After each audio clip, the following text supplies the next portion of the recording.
le monde tourne. Direction la Birmanie, refusant de tirer sur leurs concitoyens. Les informations pullulent. Tout de suite, voici les informations. C'est le moment d'ouvrir la page internationale avec Erlichi Dorelas depuis Boston, Massachusetts.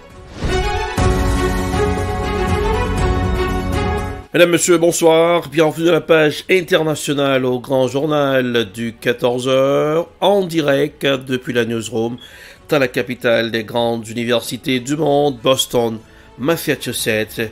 Erlich Dorelas pour la présentation, à Jacques Mel pour présenter ce grand journal. Joël François et Smith, Jean-Julien Rubens assure les manœuvres techniques. Bonsoir aux auditeurs de la radio évangélique Hosanna 102.3 FM à Jacques Mel.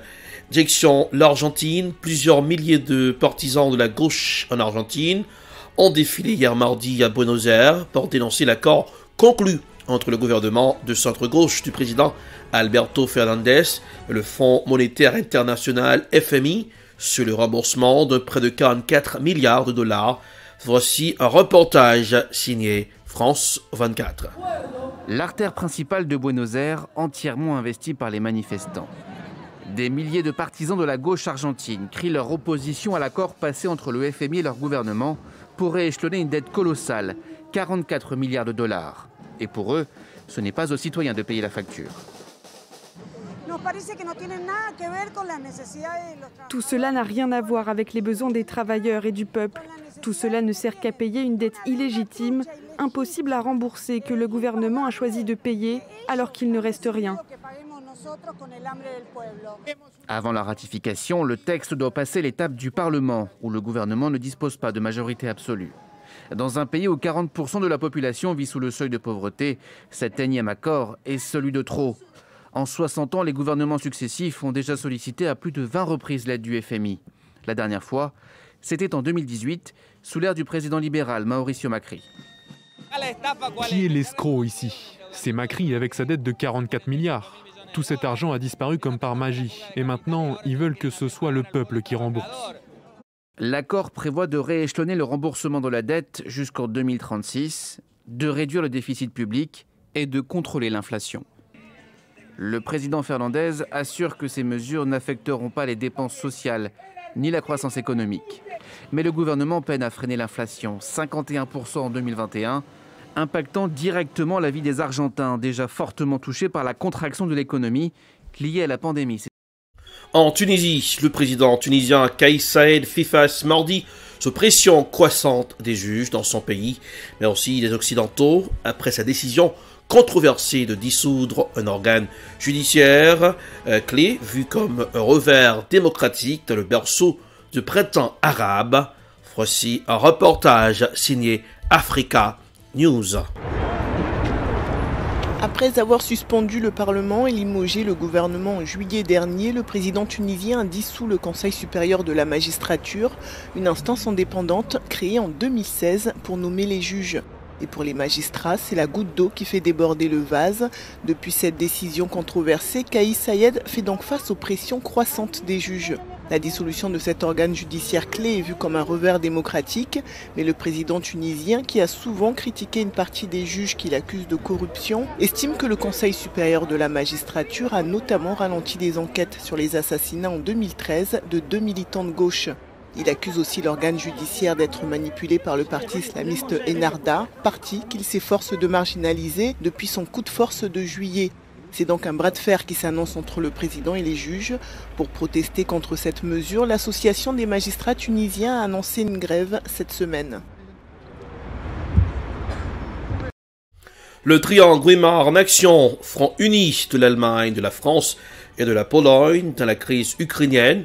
Après sa rencontre avec Vladimir Poutine, Emmanuel Macron a pu s'entretenir à Berlin avec Olaf Scholz et Andrzej Duda au même objectif, préserver la paix en Europe. Voici un reportage signé TV5 Monde. Faire front commun, Pologne, Allemagne, France. Dans sa tournée diplomatique, Emmanuel Macron s'est arrêté à Berlin. Il devait discuter avec le chancelier Scholz et le président Duda. Le triangle de Weimar est ainsi réactivé. Après des hauts et des bas, il était au point mort ces dernières années. L'objectif des trois dirigeants, afficher l'unité de l'Europe dans la crise ukrainienne, unité et fermeté. Toute nouvelle atteinte à la souveraineté et à l'intégrité territoriale de l'Ukraine est inacceptable et entraînera des conséquences considérables pour la Russie. Nous devons montrer que nous parlons d'une seule voix, que nous sommes dans le même bateau et que personne ne peut nous briser. Nous devons également montrer que nous ne reculerons pas. Plus de 100 000 soldats russes sont massés à la frontière ukrainienne. Kiev, où le président français s'est rendu quelques heures plus tôt, il a tenté d'apaiser les esprits, mais il a semé le trouble en rappelant les accords de Minsk. L'Ukraine soupçonne un arrangement avec Moscou. Elle n'est pas prête à voir ses intérêts passer après ceux des Européens. Le sang-froid dont vous faites preuve et dont fait preuve le peuple ukrainien face à la pression militaire qui s'exerce à vos frontières et sur votre territoire force le respect. De discussion en tension, la France a cherché la désescalade, mais pour le moment, rien de nouveau sur le terrain. Les États-Unis ne s'enthousiasment pas. Ils croiront, disent-ils, aux avancées diplomatiques quand ils verront de leurs propres yeux un changement à la frontière. Au Canada, les camionneurs canadiens, nouveaux héros de la droite américaine. Le mouvement anti-mesures sanitaires au pays inspire une mobilisation semblable ailleurs dans le monde. Ces manifestations s'organisent un peu partout des États-Unis jusqu'en Nouvelle-Zélande en passant par la France. Aux États-Unis, les camionneurs canadiens sont les nouveaux héros de la droite. Voici un reportage signé Radio-Canada. Leçon du Nord lance l'animatrice vedette de Fox News qui depuis quelques jours s'en donne à cœur joie avec les nouvelles d'Ottawa. Those in charge were inviting a blow-up, and boy, have they gotten one. Les gens au pouvoir au Canada ont provoqué cette explosion, dit-elle, à cause de leurs restrictions sanitaires, tout en écorchant au passage le Premier ministre Justin Trudeau. The Canadian Liberal Party is stuck with its positively boosted cutie pie. Le Parti libéral est pris avec ce petit chou ultra-vacciné, dit-elle, qui n'aime pas voir d'autres garçons jouer dans son carré de sable. Who doesn't like other boys playing in his sandbox. C'est que le mouvement des camionneurs canadiens est récupéré par la droite républicaine. Et c'est Donald Trump qui a parti le bal il y a 10 jours. Les camionneurs canadiens, dit-il, résistent courageusement à la vaccination illégale. Le sénateur Ted Cruz a renchéri. Ce sont des héros, dit-il, des patriotes qui manifestent pour notre liberté. D'ailleurs, un ancien fidèle de Donald Trump, Paul Alexander, semble faire partie des organisateurs canadiens. Ce conseiller en santé sous l'administration Trump tentait à l'époque de minimiser la pandémie et prônait l'immunité de groupe. Ces manifestations vont maintenant au-delà des mesures sanitaires, souligne la porte-parole de la Maison-Blanche. Un mouvement inquiétant soutient cet ancien stratège républicain. Il y a des groupes néo-nazis qui ont des liens avec l'extrême droite américaine, dit-il, sur les deux côtés de la frontière. C'est nouveau et dangereux, ajoute-t-il. Mais sur les réseaux sociaux, d'autres convois s'organisent aux États-Unis. Je soutiens à fond ce qu'ils ont fait au Canada, dit cet organisateur. Un mouvement qui prend de l'ampleur partout dans le monde. Même en Nouvelle-Zélande, la cause des camionneurs canadiens a fait écho. Et ici, le mouvement DC Convoy, qui compterait 150 000 membres, prévoit organiser un convoi qui irait de la Californie à la capitale américaine d'ici le 1er mars. Ici Azeb Boadlegurgis, Radio-Canada, Washington.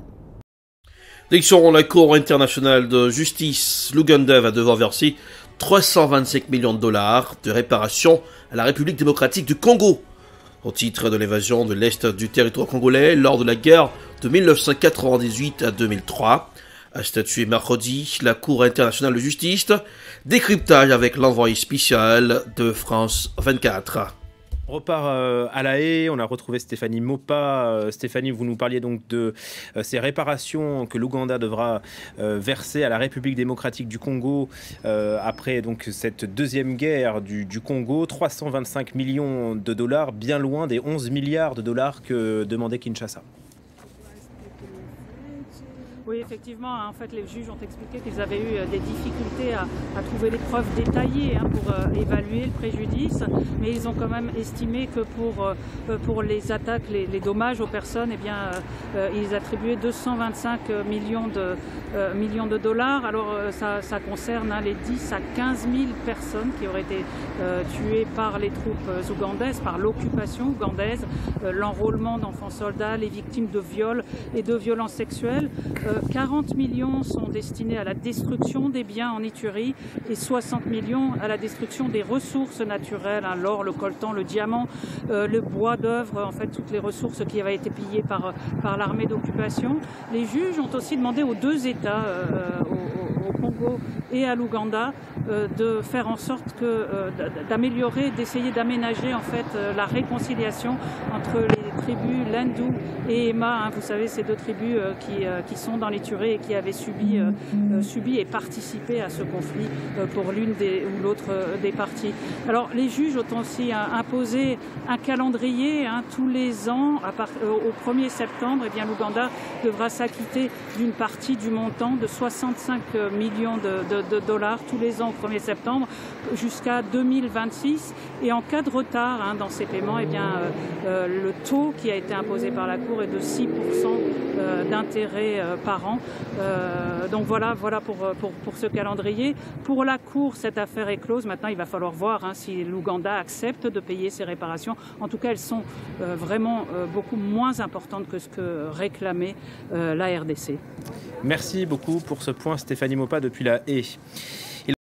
C'est ainsi que se referme la page internationale pour ce aujourd'hui. Production Ed Prod, réalisation Tilly Beltop pour le camp de la radio évangélique Hosanna 102.3 FM à Jacmel. Présentation Erlich Dorelas.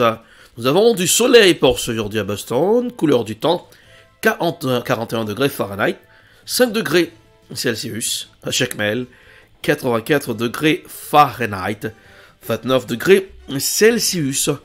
Bonsoir Jonel, bonsoir Smith Jean-Julien, bonsoir Rubens, bonsoir aux auditeurs de la radio évangélique Hosanna 102.3 FM à Jacmel. Passez un excellent mercredi. N'oubliez pas de garder le sourire, car le sourire, ça rajeunit le visage. Bonsoir, à demain.